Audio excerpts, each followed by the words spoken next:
Welcome to the FSC Minute. I am your host, Nadine Newsom. Today we continue to give you some guidelines on how to make wise investment choices. And my guest is George Roper of the FSC. Welcome, Mr. Roper. Thank you, Nadine. Mr. Roper, is it a simple decision to choose an investment? Nadine, investing is a good thing, but it is not as simple as some people might think. What is an appropriate investment for you to make depends upon a number of factors. One factor is your tolerance for risk. Risk tolerance depends on a number of things. How old you are, how many persons you have to care for, how much income you earn, and as well, your net worth. And when we talk about your net worth, we're talking about the difference between the value of your assets, which are the things that you own, as against the value of your debts, what you owe to other people. The difference is your net worth, and it can be either positive or negative. So all of those factors, plus other things, determine your tolerance for risk. Your tolerance for risk could be very low, which means that you can afford to take on very little risk. Your tolerance for risk could be high, which means that you can take on more risk. A person with high tolerance for risk can invest in riskier investments. Another important factor is the investment horizon.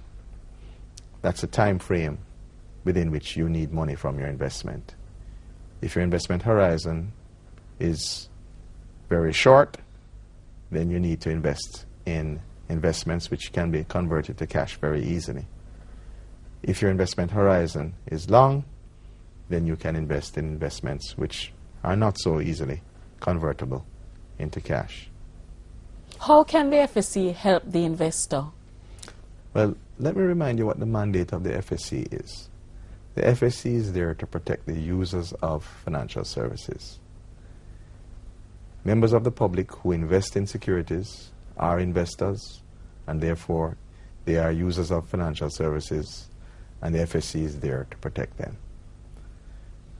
One of the things that we do in protecting investors is to make sure that those persons who seek to conduct securities business in Jamaica are first licensed, and in order to obtain a license, those persons have to be fit and proper persons, and they have to be financially sound.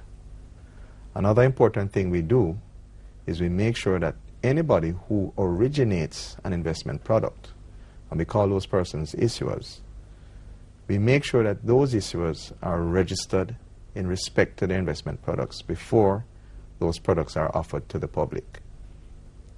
Once they're registered, the FSC makes sure that all material information is made available to the public, and this information will help the public to make an informed investment decision. Thank you, Mr. Roper. My guest today was George Roper from the FSC. For the FSC Minute, I am Nadine Newsom.